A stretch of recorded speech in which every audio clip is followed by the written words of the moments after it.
Shapiro. Secretary of State Cesar Perales is designated chair.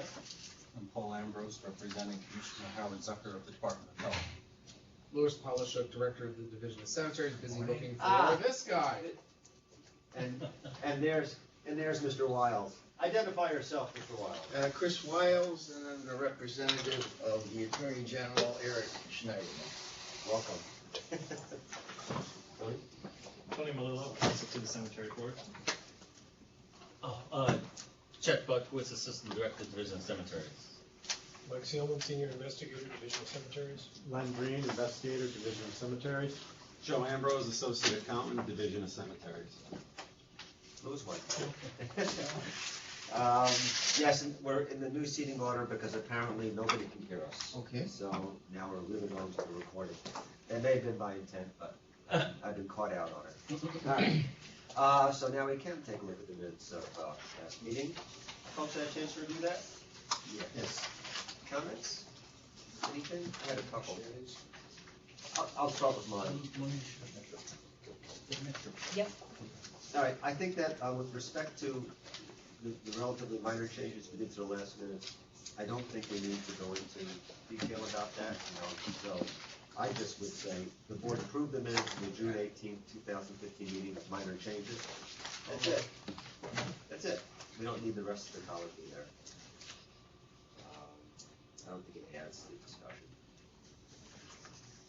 Then under division's report, I think what was meant was, tell me if I'm wrong, Willis, Mr. Polishuk reported a theft of monies from Liberty Cemetery in Sullivan County, right?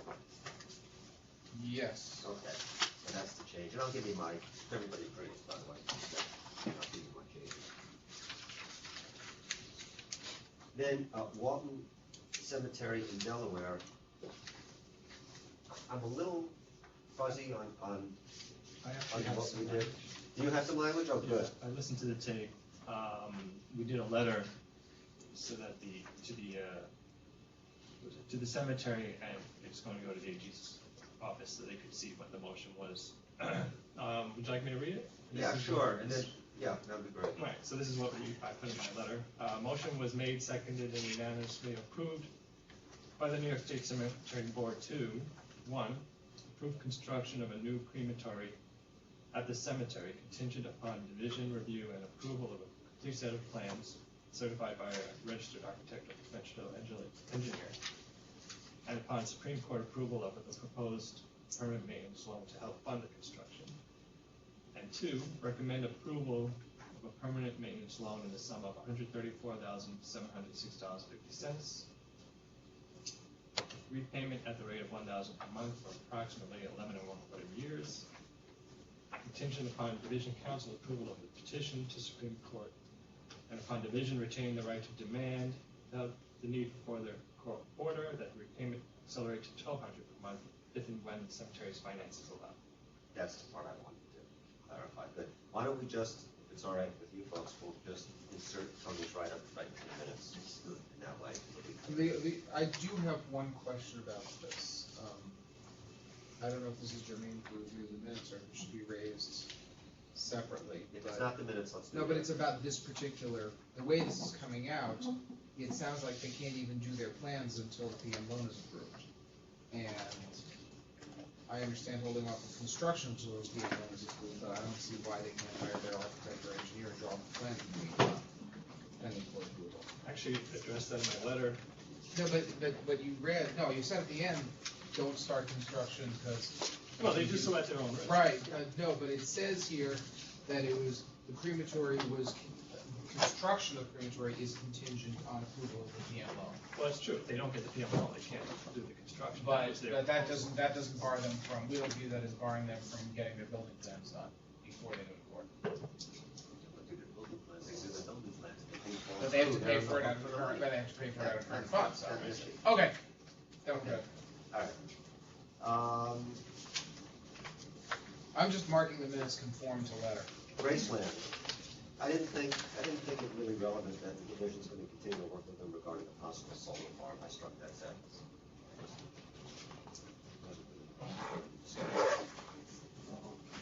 Although they've actually made some progress in negotiations on that. great. So when it comes to us for a major renovation, we'll put it back in the It won't be a major renovation, it'll be like a cell tower piece. Okay. I did think it would be good to put a sentence in Waterville where we say the PM fund is substantially low, all right? What I recall being discussed was that the cemetery was willing to work with the division to effectuate a transfer of general fund monies into the PM fund.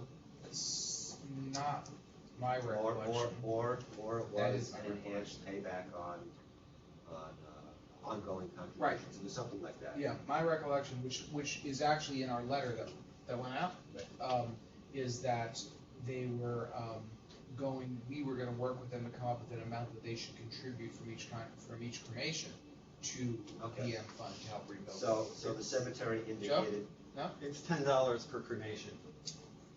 They've agreed to put in. Oh, okay. okay, Start. so the cemetery indicated it would work with the division to enhance the PM fund. That's all. That's it put in. Does that sound okay? Aside from those minor comments. Anything else? Anybody have anything else? No. All right, I move for approval. okay. All in favor, say aye. Louis, here's mine, everything is there. Louis, can I see that Tony's letter? Sure. You can keep that, actually, I have it. All right, Mr. Law, legislation or regulation? Unfortunately, nothing new to report. As far as I know, the governor still has not either signed nor vetoed the legislation for him, Okay. and nothing new on the movement of the proposed regs, Okay. financial regs. All right, and we're having, we're gonna be moving forward on, Yes, on the compliance with the amendment to 1507 regarding NIFA, the applicability of that to PM fund and the perpetual care fund, meeting actually today. okay, so we think we have a framework there? Yeah, we had a very productive meeting with interested parties. I think we're very close. Excellent. Mr. Polishuk? I wanted to talk about solar farms. I was gonna say, you don't have to. No, I'll just talk about solar farms briefly. We have, there's a company, there's a middleman who works for Borrego Solar, who is really, this idea of solar farms and cemeteries has been kicking around for a while. Tony saw that they were up to something in a religious cemetery in Suffolk County. There was a news article about it, and we had an inquiry a year and a half ago about this from two solar companies. But Borrego Solar, working through a middleman, seems to actually really be pushing this now. They're looking at Albany, although rates may not be high enough here. We're hoping they are, for the sake of the cemetery, not for the sake of your electric bills. And they are very interested in the idea of something in Orange, Rockland, or Putnam counties. Orange, Rockland, Westchester, maybe Putnam, sorry. And we've identified at least they've identified two potential sites in Orange County. Glenn and I actually, and Carrie McGovern actually visited one of them on Tuesday, Wallkill Valley Cemetery, which has a spot that would be perfect for one. So you may start seeing solar farm leases to be approved, just like we have cell tower leases to be approved. I imagine those would be really long-term leases. I assume they're going to be similar to cell tower leases. I So mean, I'm if they come in much shorter, then the analysis might be different. interesting. I'm looking forward to seeing one of those. I mean, obviously, it's this all, maybe now that we have community solar, and don't ask me to define it, but it's new and it's now law. I think it allows them to sell, to resell. Okay. I think that's the basic idea. It's exactly electrical. I think so. Yeah. So that's a huge incentive for these guys to move forward. We're obviously not partnered with this company. If Solar City or any of the other companies that have been interested in this in the past are interested, then I'd like to see some competition for it, but these guys are actually pushing, which is a good thing. The issue will be, unlike cell towers, the solar farm takes up a lot of space. Right, and So- it's, and depending on the geography of the cemetery, it could be much more obtrusive, or could be much more unobtrusive, depending on where it is. And to hold the cemetery harmless, should the technology go away, it takes about, to restore the land to original. I have no idea, but we're gonna have to develop some expertise. Yeah, I mean, on some level, I don't think that's actually true. I mean, if the land will be, I think they'll be leaving the land free. Well, we'll require that they be leaving the land free and clear for burials when they leave. That would be a condition of it. All right, well, wait and see. Next. That's it. Cool. All right. Thank you. Vandalism check? Yes, for fiscal year ending March 31st, 2016, vandalism fees collected were $151,775. Applications granted total $226,214. Applications pending are $49,238. Of the applications granted, one was for vandalism for $832, for restoration or hazardous monumentation totaling $173,932, and one application for abandonment charges was $51,450. Thank you. And one thing that's surprised me is that there's still a lot of cemeteries who don't realize that this fund is, even though they pay into this fund, they realize that it's out there. Yeah. Especially the bigger ones. There's no reason that some of them shouldn't at least think about coming in. That's your outreach there, of course. We're trying. Okay. Forest Lawn Cemetery, short retort. Somebody want to present this? Mike, you want to do it, or Jeff? I could start off. Actually, we have a representative from Forest Lawn. Good morning. Murray. And Cindy and I actually went to visit Forest Lawn a few weeks back, and the president of the cemetery, Joey Spenza, was nice enough to give us a tour of the crematory and explain to us what they hope to achieve and plan before them. They're looking to install a third crematory at the Buffalo Cremation Facility. Previously, the crematory had 4 units. There were 3, I guess, were older units, so they replaced 3 with 1 newer unit, so they now have 2 currently operating.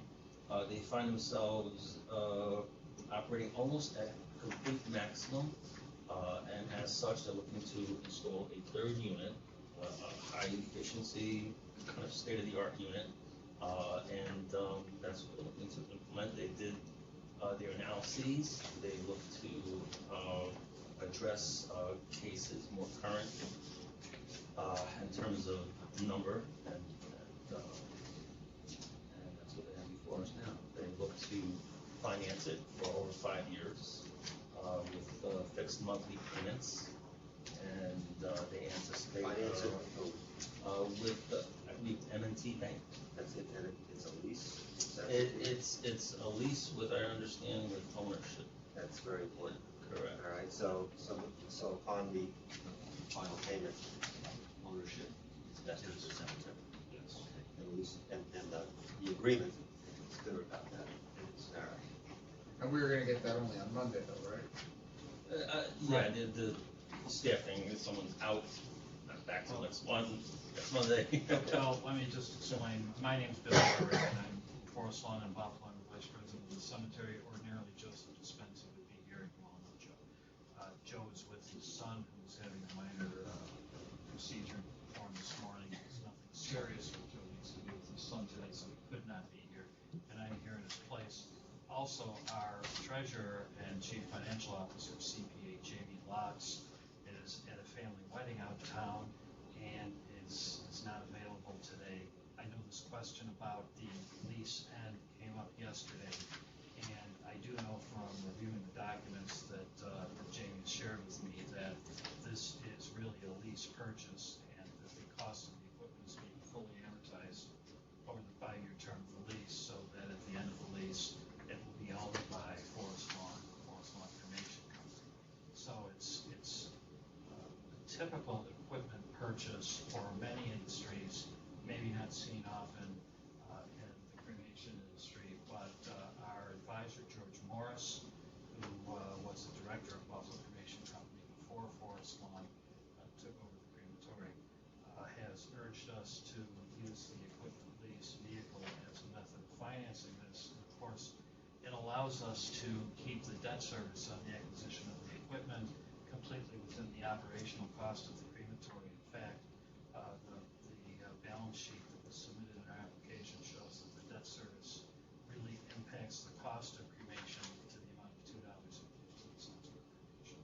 And we can keep that completely sequestered from any other funds or operational expenses of the cemetery, unrestricted funds. Explain that a little. How are the payments structured? By the payments based on a fixed monthly amount, or It is a It fixed is a monthly fixed amount. monthly amount, $2,785. $2,885.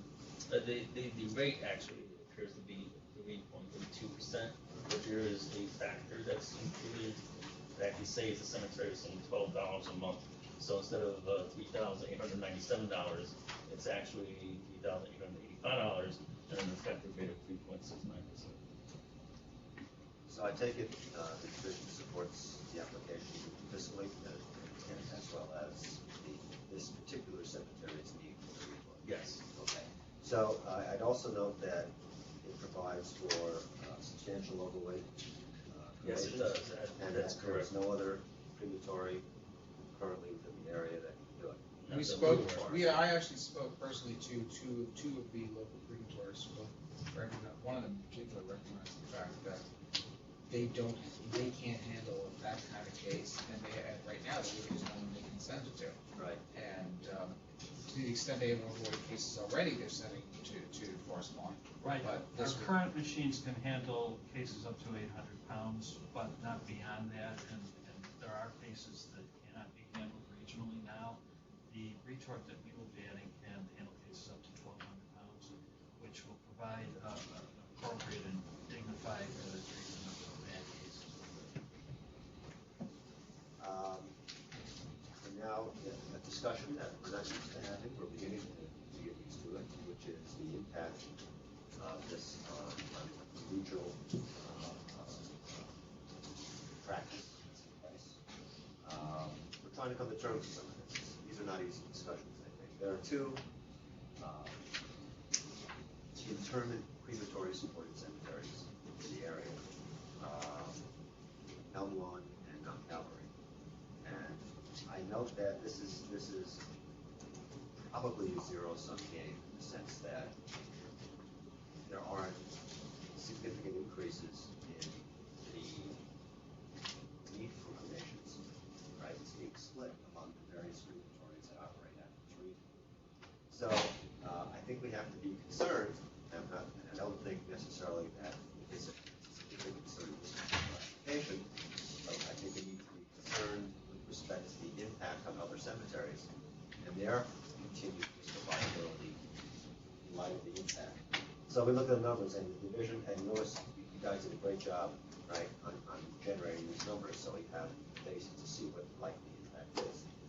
And so we note that for Elm Lawn, in 2014, they lost, let's say, from 344 to 295, and that's terrible. Let's say 50 in 2014. 51, thank you. Now Cavalry lost again about 50, and at the same time, Owing says the division to the more updated facilities. And Elm Lawn in particular, Mount Yeah. Calvary's relatively up to date. Okay, but they're gaining a little bit of market share. They're gaining significant market share from standalones. One Right. standalone which closed, which we're very familiar with, and another. Frankly, those are lesser concern to me, not because they great operations or whatever, but because they're not supporting the cemetery. And this will help the cemetery and the surrounding cemeteries as much as I think we have to be concerned about. But what does this division think about the impact? In this case, well, I can answer that two ways. In this case, Forest Lawn's really operating over capacity already. Mhm. So this is as much about handling their existing volume as it is about increasing their volume. Because they're back, they can get backed up at times with the volume they're doing now. And I don't know that adding this retort is necessarily going to result in, other than obese cases, is necessarily going to result in huge amounts of business shifting. Right. I think those shifts are likely to occur, if they occur, for many reasons. We've also spoken with, I've also personally spoken with the operators at Mount Calvary and Elmont. Mount Calvary actually supports the application. They think that there is a need in the Buffalo area for this kind of machine, and Forest Lawn seems to be set to do it. They don't need to add one themselves, although they can afford to do one, and so it just doesn't really make sense for them to invest in that. Elmont's in a little different position. Their equipment is aging, and the division believes that one of the reasons their numbers are down is that their equipment is aging, and the funeral directors like new and shiny things. Okay.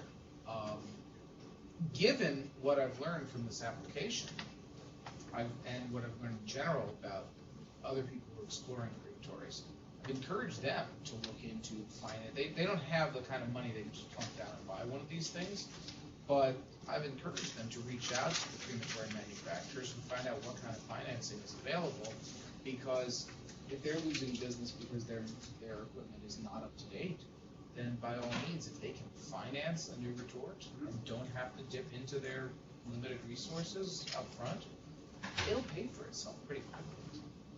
All right, so you find this not to be destructive of the. No, I mean, if somebody were to want to set up a new crematory in Erie County, I'd probably say they're out of their minds. Right. How do the cremation rates compare between the three cemeteries?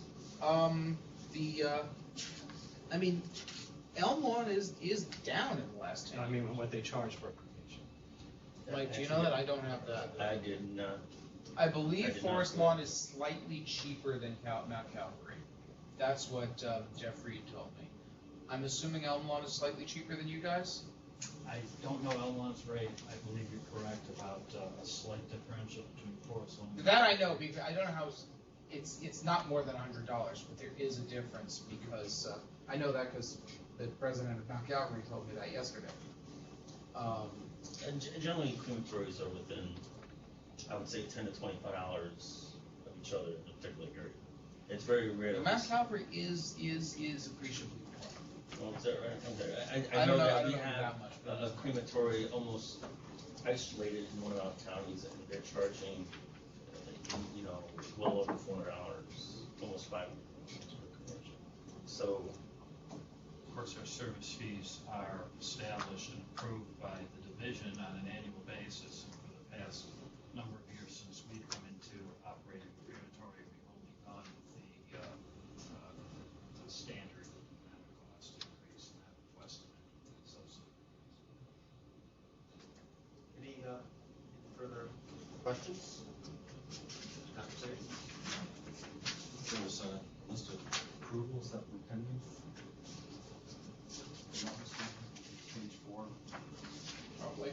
And the, Well, yes, the New York State DEC has already issued its air facility permit, and that, I think, is unusual. We've been encouraged by the DEC to bring this particular retort into New York State. There are no retorts from the Faculty Technologies Company operating in New York State, although they are throughout North America. They operate on a much higher efficiency than the retorts that are currently present within our region. And the DEC was very interested in supporting this application to the point where they requested our air facility permit registration in advance so their approval could be before this board. The city of Buffalo is going to issue a building permit for the penetration of the roof for a stack of the retort. Our building permit application has already been received by the city and is process proceeding normally. There's no issue there. And there are really no other approvals necessary. Paul's right that your approval should be conditioned on them getting those approvals. Very good. All right, so the motion to approve, contingent on the acquisition by the cemetery of any necessary municipal regulatory approvals. as well as reviewed by council, making sure that the leasehold agreement provides for full transfer of ownership, including the 5-year relocation period. Second. All in favor, say aye. Aye. Great. Congratulations. Thank you, gentlemen, appreciate it. Our pleasure. All right, Webster Union Cemetery columbarium.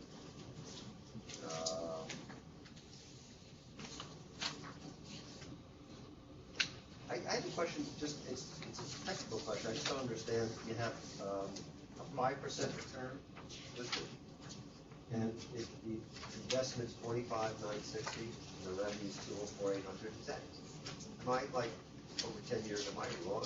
Is that crazy? Is it 5% over, I mean, But what does that mean? Because you're quadrupling your money. How is that only 5% return? Well, it's annualized. Really? It's 5% every, so if I did 5% and extra $2,000 every year, I'm gonna get to $204,000.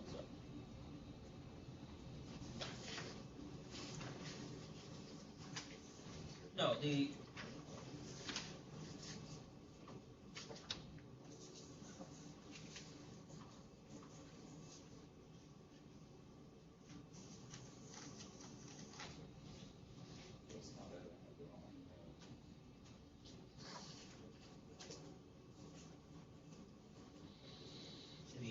annual revenue is 15.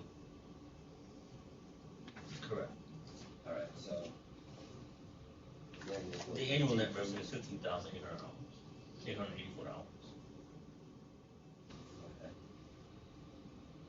so that's not an investment of 29,000.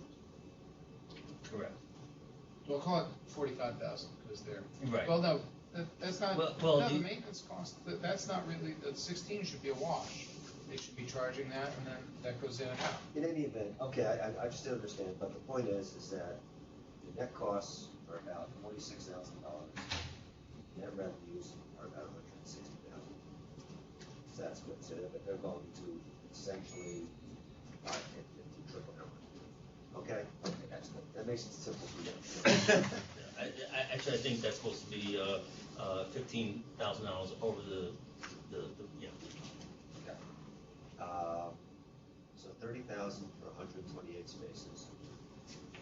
Their current columbarium pretty much sold out. Yes. How long will it take for this, Chad, I think you just moved the decimal, it's, instead of a 5.3% return, it's a 53%. Yeah, return. something like yeah, okay. But, I'm so bad at that I didn't know. Like, I'm looking at it saying, it just doesn't make sense to me, but I can't, all right. Yeah, so clearly it's economically, fiscally sound transaction, And they have the money. and they have the money. Anybody have any issues with this one? The second page of Cynthia Craig's cover letter said that the comment period extends until September 29th. So they should hold off until. As of this morning, they've had no comment. Well, I have to say that we really ought to be taking action until, at least final action until the comment. We did this before, Exactly you right. can go ahead and approve it, and then, conditioned on us, not receiving, and then not receiving any negative comments. Correct. And then on September 30th, they can do it. So moved. Second. All in favor, say aye. Aye. See, I'm getting efficient, I have you make my motion now. I like it. The same will be true when we You should be happy about that. if you're game with Flushing, the same will be true when we get to Flushing. Okay. Although that's only a week and a half from now, 2 weeks from now, sorry. Locust Valley. Okay, that's me.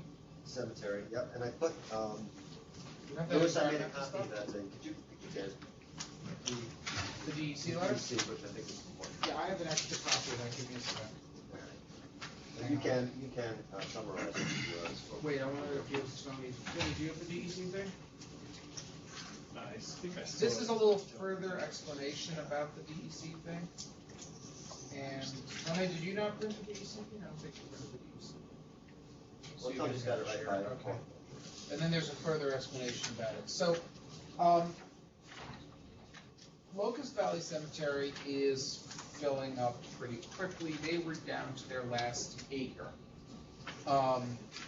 It's an interest, there was a law that prohibited cemeteries that are in Nassau County, as this one is, from acquiring land for cemetery purposes. So, they bought, with this board's approval, 2 neighboring houses that came up for sale, with the idea that they would get that law changed and eventually turn those houses into grave space. But in the meanwhile, they would rent them out and have income. Then this parcel, and then the law changed.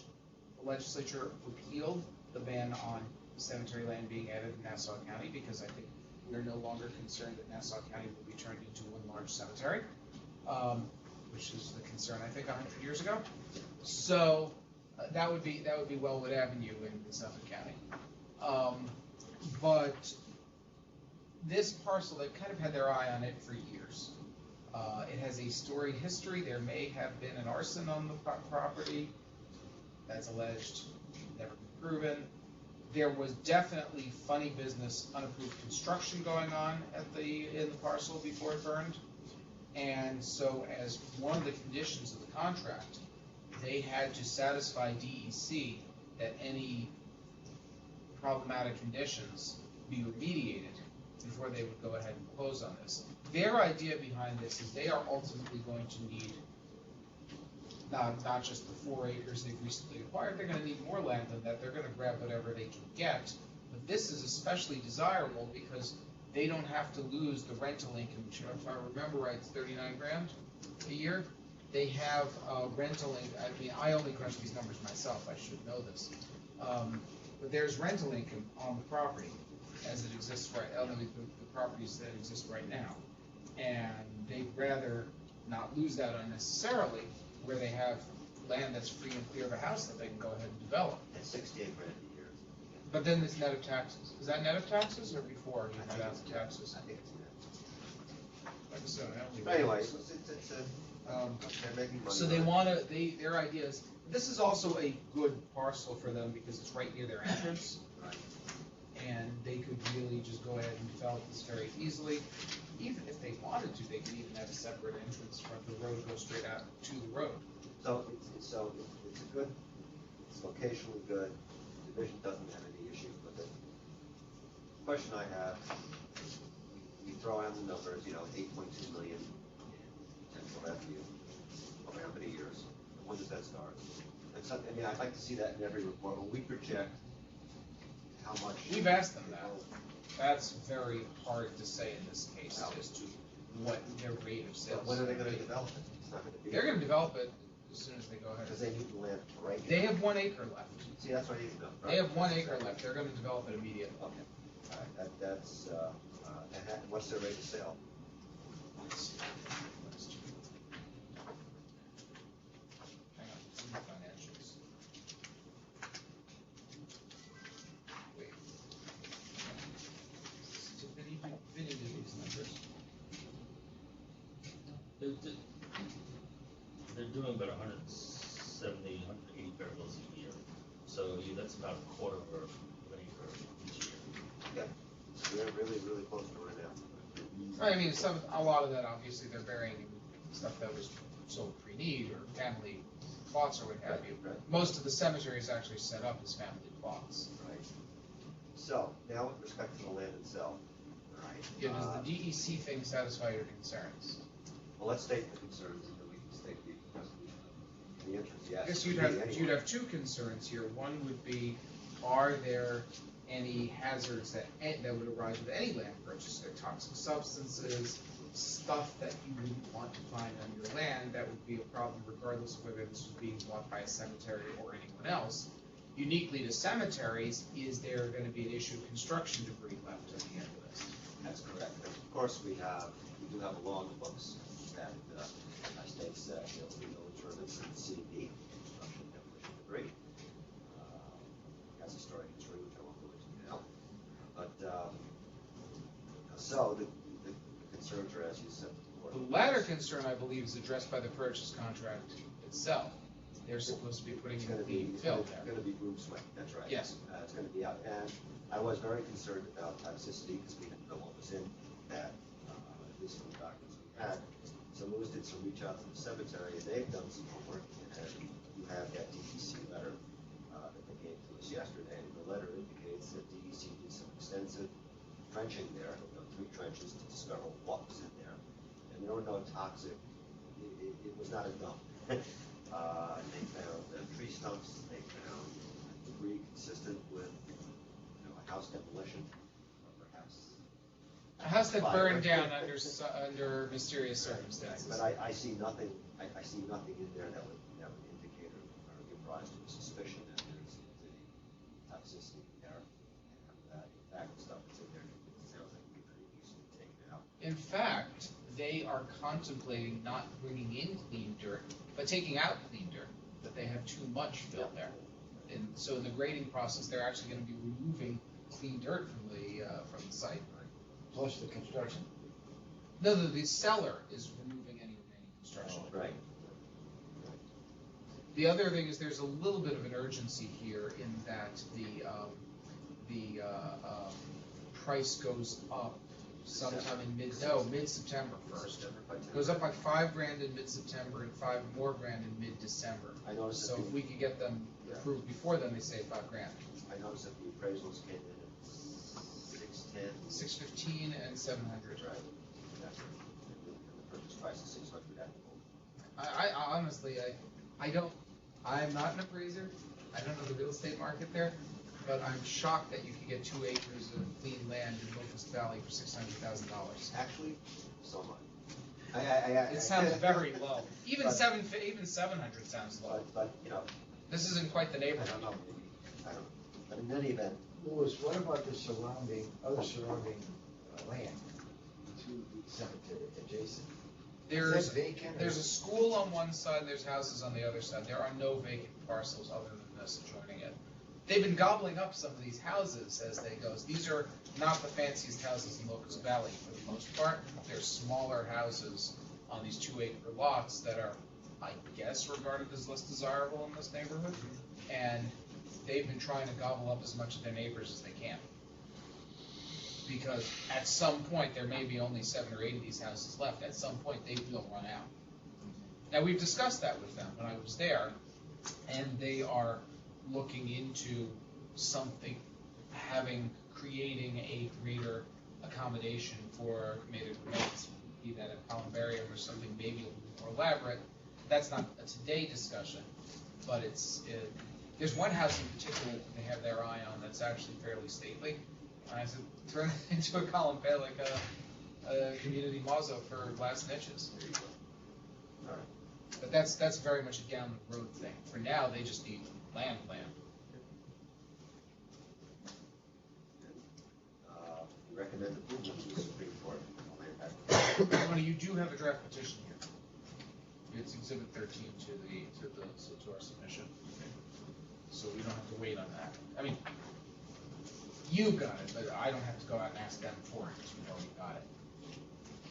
I will motion to recommend approval. Second? All in favor, say aye. Aye. And this is strictly a recommendation, because this is still, unless the governor signs that bill, this is still the court's jurisdiction. That's correct. Oh, would you feel comfortable? Sitting over here changes the whole tenor of the meeting. Would you feel Much more conversational. Would you feel comfortable amending that motion so that, in the unlikely event, the governor signs that legislation before they go to court, that you will have in fact approved the transaction? Can you do that? Council advice. Yeah, I This was is the kind of. I was just gonna required. say. We could always come back to I'd it. rather not, because there's different level of review at that point. At that point, then I make, if I made a contingent on Tony's review, maybe, but at that point, I wanna look at what would be the petition, and you get it to. Okay. Okay. So, no. But if it That's looks a like nice it'll be idea. faster to come back before you guys if the bill is signed in the interim, then It we'll can just do it that. can be pretty much pro forma, we can do it on paper. All right, Flushing This is Cemetery. also mine. Okay, So Flushing Cemetery is down to their last 7 acres of land, but their, as Tony points out, their sales have fallen off in the last 2 years. They have a very substantial trust fund and very, very substantial general fund. They're not short for cash, but they're not selling graves the way they used to. However, what they are selling, and almost selling out, are glass front niches. So they want to expand on to their building that's right behind their chapel, to create a rather large indoor columbarium with glass front niches, and a very small portion of that, 200 or so, 160 I think, will be devoted to crypt space. Mostly their idea is to kind of test the market and see whether there actually is demand for above ground crypts. If there is, they do have further land back there where they could actually build a community mausoleum. But they frankly don't think that's the direction this is going to go in. They know they can sell glass front niches. They're almost out of them. And how much have they sold? What kind of sales? I don't have precise numbers, a couple hundred, just visually from having been there. A couple hundred? And how long have they had it? How long does it take to sell that out? I don't think they've had it for even 10 years. About a couple hundred? But the rate is accelerating. The rate is absolutely accelerating to the point where they are putting up some more within their existing space. Since we're talking 2,500 niches. Yeah, they are confident they will sell this out. We actually do see cemeteries looking to install columbarium now. We've had a number of applications for this work because permission is under wraps. This particular product, their clientele is mostly Korean, Chinese, and Greek at this point, and they found that their Chinese customers are asking for this particular product. They want these glass front niches. Cost of the construction, about $1 million? Yeah.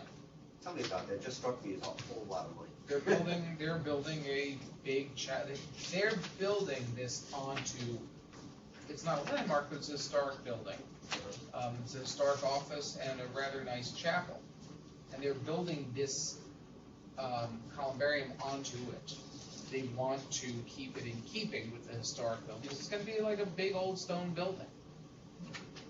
How'd they arrive at the number?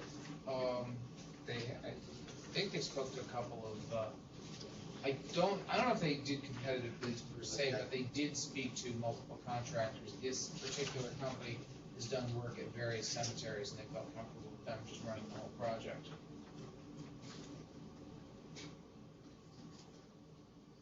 $13 million return. Was my question. Hard to say over how long. 20 years? 50 years? I mean, I'm not asking for weeks and months. Ballpark? But If this takes them 20 years to sell out, I'd be very surprised. What are their current annual sales of crypts and niches? Or we can call them financials. Here it is, sales and niches, right here. Their revenue for sales and niches, the revenue for sales of niches in the first 5 months of 2015 was $92,000. Where do I have the price? I have the price somewhere. Hang on. That's in the package. Give me a second.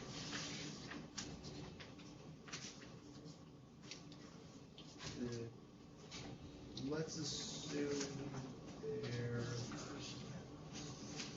singles. They give it an aggregate, so I have to do a division. Well, while you're doing that, I mean, the financials are a little unclear here.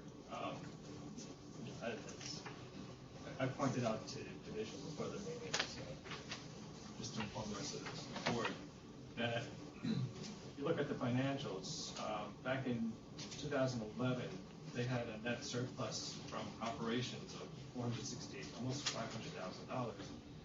And that's declined every year to the point that in 2014, they had an operating loss of almost $550,000. And this sheet shows burials per year of very stable, right around 270 per year. It's new graves that they're not selling. Alright, It's not that their costs have gone up dramatically or. so they're not selling new graves. They're not selling new graves the way they used to.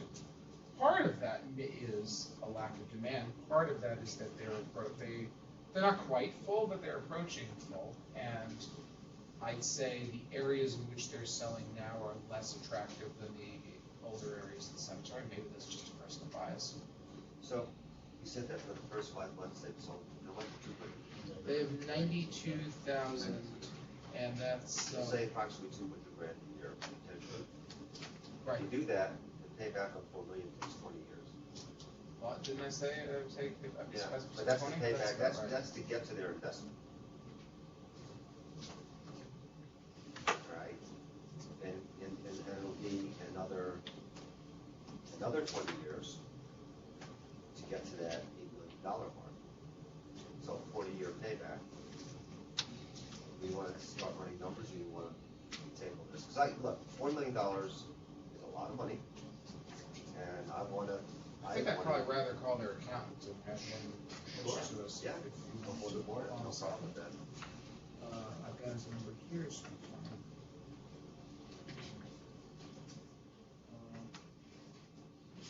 the first person to talk to.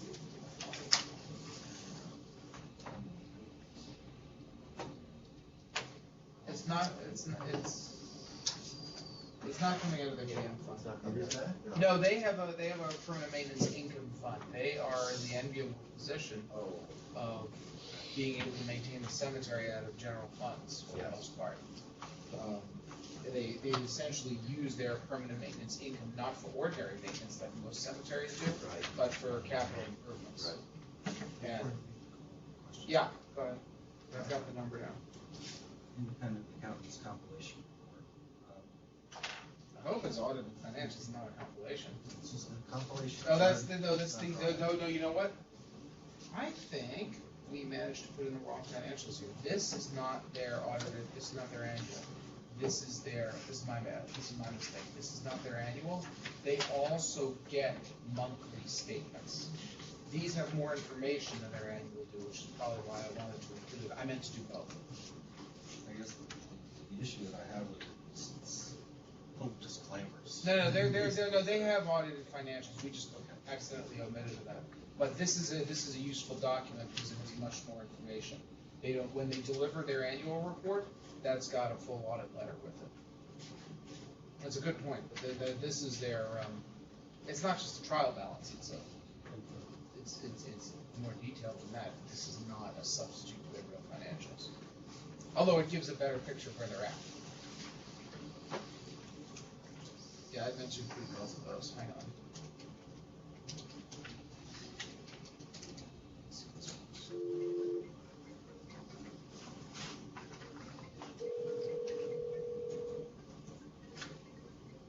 Good morning, calling in to now, Pete. Hi, good morning.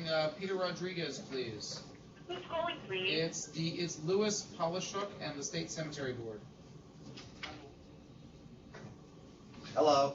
And we also want to get. I'll ask him if he also wants to be a lawyer.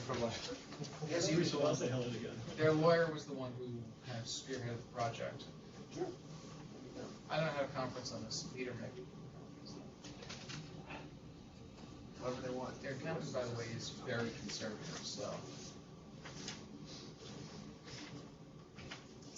He's not going to give you anything that you cannot back up.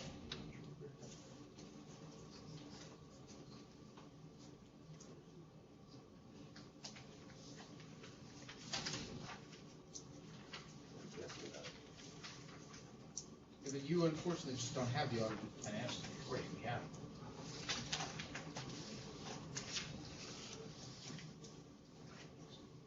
Hold on one second. Great, thanks.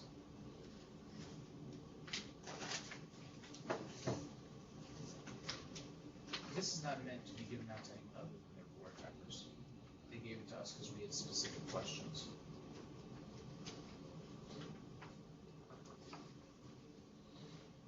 He's probably gonna be mad that I put it before you guys.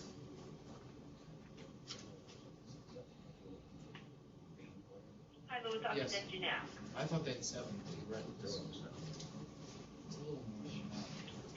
Hi, this is Pete Rodriguez. Hey, it's Louis Polishuk, but I've also got the whole state cemetery board here. I don't know. Do you think we should get Mr. Nielsen as well? They had some questions about the transaction financially, so I thought you were the person to ask. But do you think we need Mr. Nielsen too?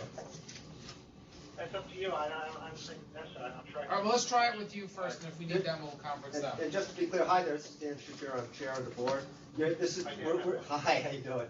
This is our public meeting where we're considering your application, so I want you to know that you're on this for all posterity on our recorded website. Okay, fine. You'll be on our YouTube channel, which gets precisely 5 hits a month. Yeah. I'll be a celebrity. There you go. There you go. So we had some questions with respect to the payback and the time of payback on the project. I'm noting that it's a $4 million investment. What do you anticipate selling per year on this?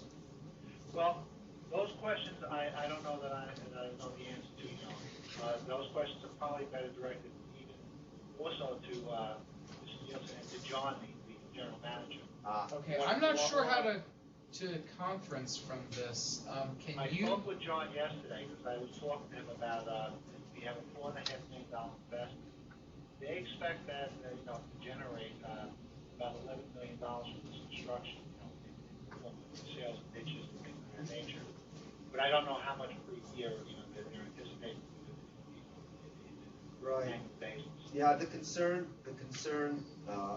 is that the length of payback may be extraordinary. We were looking at your numbers for the first 5 months of this year, and it looks like about $100,000. So projecting $200,000 out, if that remains static, $200,000 a year, it's going to take a long time to return the investment. I would think if there's some $200,000. Yeah. I'm just thinking about they're probably selling 60, 70 inches a year. Right. And I think this construction has 2,500 inches, if I'm correct. That's correct. Yeah, so at that rate, 2,500. I mean, it's been more of a trend lately with inches and The 30. So they've got 36 years on this then. Right. Is that what they put on the application? No, I just divided 2,500 by 70. Yeah. Okay.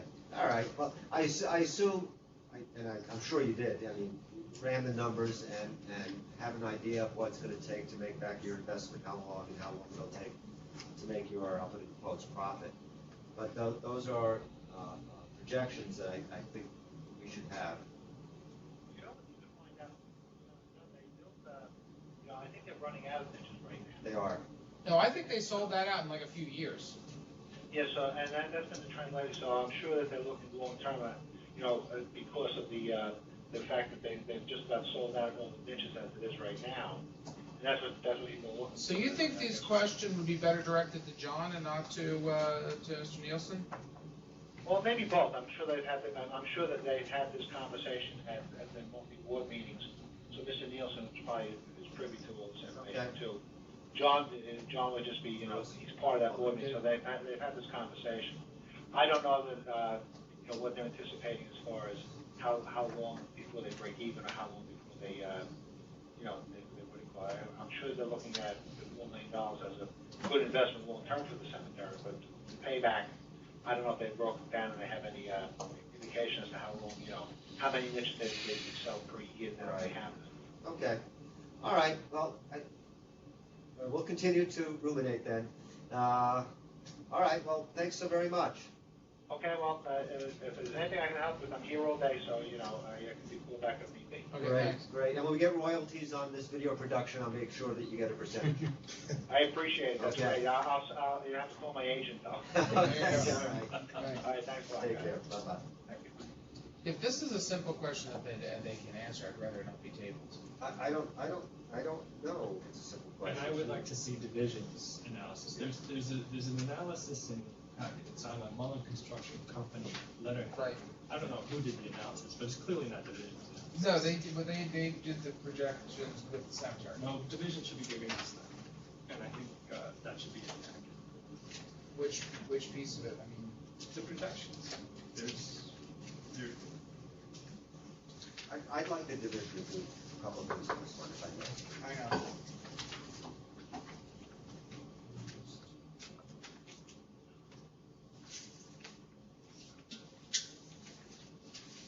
And by the way, I'm sure it's a fine project. I mean, I'm not, Hang on, okay.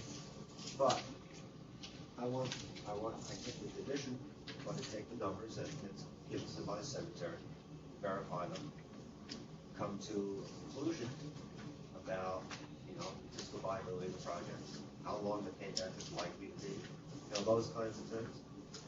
Also, that they want to build a structure consistent with their existing structure. It's a quasi-historic cemetery in Flushing. It's great, but I don't know if this can be built for $500,000 in a different setting, in a different way, or $4.5 million. Maybe that's the only way, $4 million, maybe that's the only way to go. But I think that needs to be addressed as well.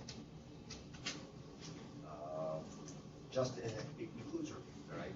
But I think we'll look at it, all right? And it just seems to me to be an extraordinary price tag. Again, could be totally consistent with any division. They come back and say, look, this is the only way to maintain the integrity and viability of the cemetery. This is the way to go, even though you can build a structure for $500,000, not attached or whatever. This is better for the cemetery. Fine, but I want the division to be able to say that to us, all right? Would it satisfy you if we discussed the alternatives that they themselves considered? I mean, just consider it, and then you can report back to us, and we can ask questions.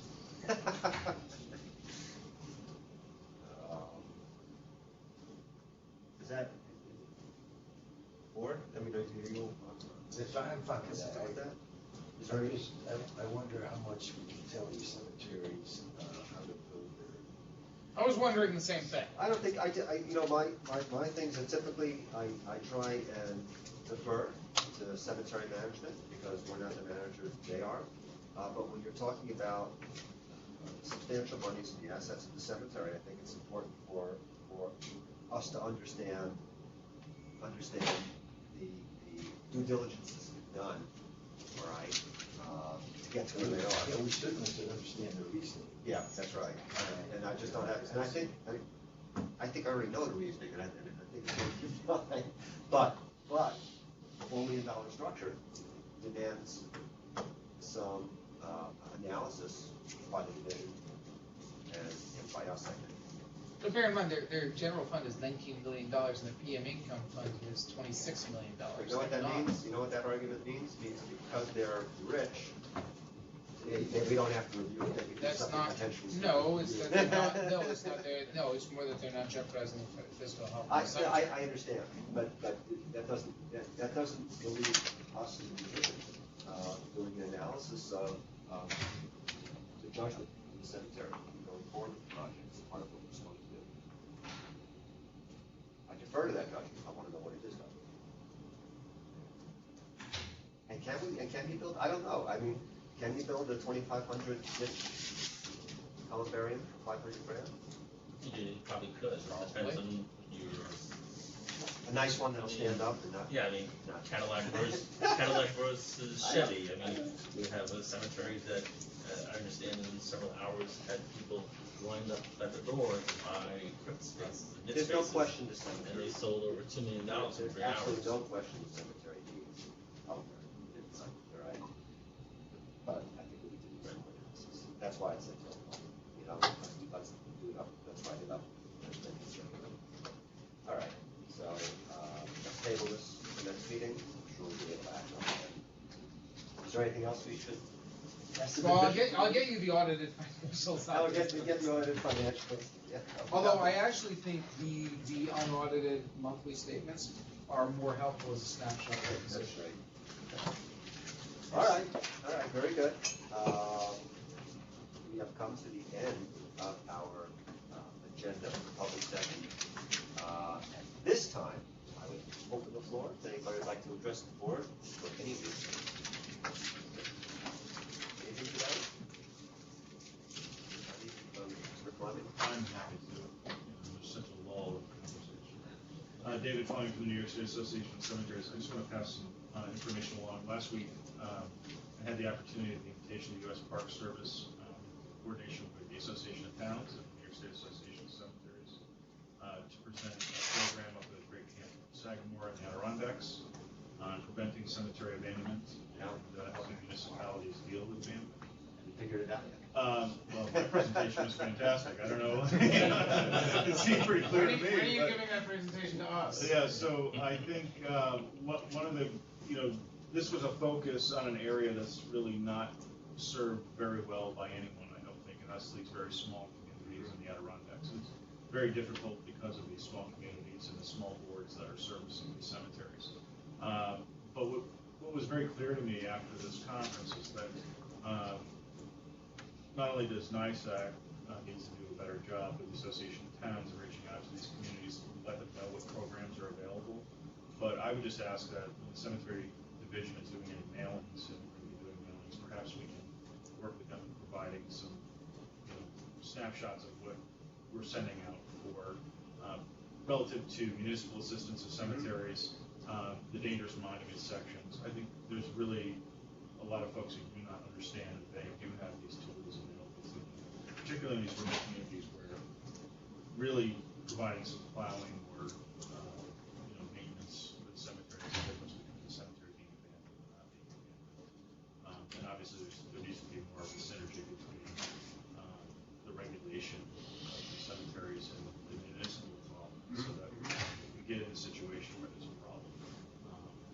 The towns fully comprehend what they're going to wind up with. And I think, the municipal officials that we spoke to who were there, once they understood more clearly what their responsibilities would be if the cemeteries were abandoned, they suddenly had a greater interest in providing some of the assistance. So I think that's good for everybody. I think that was a good program. I would like to point out, my appreciation for this program. One of the great things I had mentioned earlier is that as part of the program, they had a leading abandoned cemetery expert on restoration of monuments provide a free full-day class to nearly 35 participants at a regulated cemetery where they took care of a number of stones that were down or in dangerous conditions, repaired snap tablets, and really did a great community work in Cedar River Cemetery, which is outside of Indian Lake, where I have to commend folks, an incredibly well-run cemetery and very dedicated people, to the point that they're out picking Japanese beetles off plants every day. I mean, they really care about their cemetery, and I'm very proud of them. So just want to pass it along. That was great, and I'm sure Louis, I wish I could have covered this thing. Well, with respect to our outreach, just before we test, we could provide some more educational. We will gladly plagiarize if you did. Yeah. Our own. Happy to share it with you. There you go. I thought that would be good. And Very good. attempt unsuccessfully to improve on it. Anybody else today? All right. Well, oh, thank you. I'll do that. A date. How about first week in September? First week in September is before Labor Day. Okay. Second week in You September. might be able to do it, but it's less than ideal.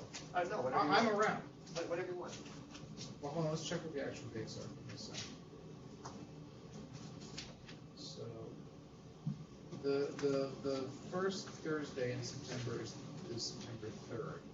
After that, it's September 10th. September 10th, okay. If the goal is to move toward. Yeah, we're trying to move early in towards the the week, front. then Makes it easier. September for 10th us seems like a folks. reasonable time to do it.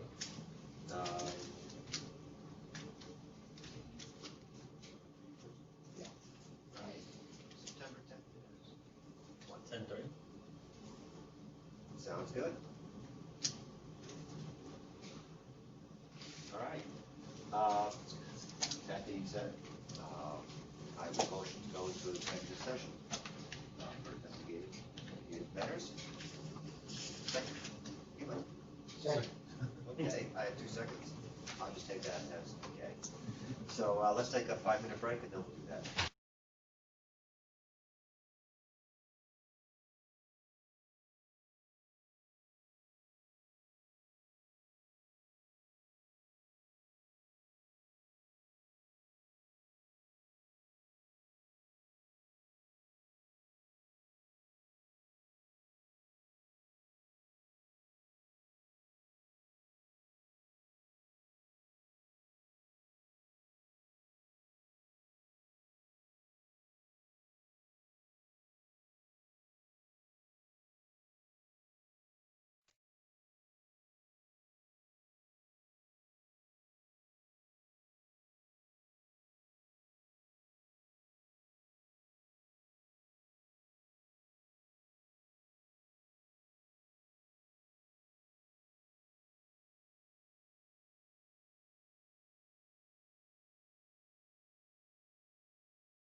Okay, we're back on.